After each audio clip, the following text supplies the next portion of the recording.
ताई, मला श्री स्वामी समर्थांना गुरु करायचे, तर त्यांना गुरु करायचा विधी खूप अवघड आहे का? श्री स्वामी समर्थ. खूप सुंदर असा प्रश्न विचारलाय. तुम्हा आम्हा सर्व प्रत्येक व्यक्तीच्या मनातील सध्या कलियुगातला हा ज्वलंत प्रश्न आहे की आम्हाला स्वामींची सेवा करायची, आम्हाला स्वामींना गुरु करायचे. आता येणारी गुरुपौर्णिमा जी आहे 29 तारखेला, तर गुरुपौर्णिमेला गुरु करायचा असतो. मग गुरु करण्याचा विधी नेमका काय आणि खरंच विधी अवघड असतो का? गुरु केल्यानंतर काही विशेष नियम असतात का? चला तर त्याचं मी एक संदर्भासह स्पष्टीकरण देते. गुरुपौर्णिमेच्या दिवशी कुठल्याही नजीकच्या श्री स्वामी समर्थ सेवा केंद्र किंवा मठामध्ये जाऊन आपल्याला गुरुपूजन करायचंय. गुरुपूजनला जाण्यापूर्वी हार नसला तरी चालेल, नारळ, खडीसाखर, अगरबत्ती आपण घेऊन आणि दक्षिणा घेऊन श्री स्वामी समर्थ सेवा केंद्रात जायचंय.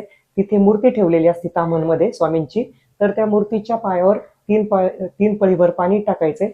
पंचोपचार पूजा करायची मूर्तीची. पंचोपचार पूजा म्हणजे अष्टगंध, हळदी, कुंकू, अक्षता, फूल आणि अगरबत्ती ओवाळायची. आणि श्री स्वामी समर्थ महाराजांना मनोभावे विनंती करायची की महाराज, तुम्ही माझं गुरुपद घ्या आजपासून आणि माझा योगक्षम चालवा.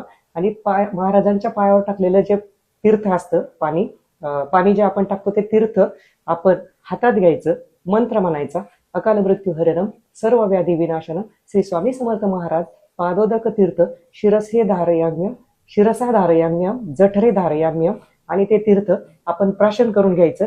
म्हणजे महाराज, तुमचे जे मी हे पादोदक तीर्थ म्हणजे पायावरचं तीर्थ पित आहे, तर यामुळे मला अकाल येणारा मृत्यू टाळू शकतो. आणि मी जेव्हा तीर्थ घेऊन आपण जेव्हा असं डोक्याला हात लावतो, शिरसा धारयाम्यम जठरे धारयाम, माझ्या शरीरामध्ये ते तीर्थ गेलं म्हणजे नक्कीच तुम्ही माझ्या गुरुपद घेतल्यानंतर मला अकाल मृत्यू येणार नाही, तुम्ही माझे रक्षण करणार.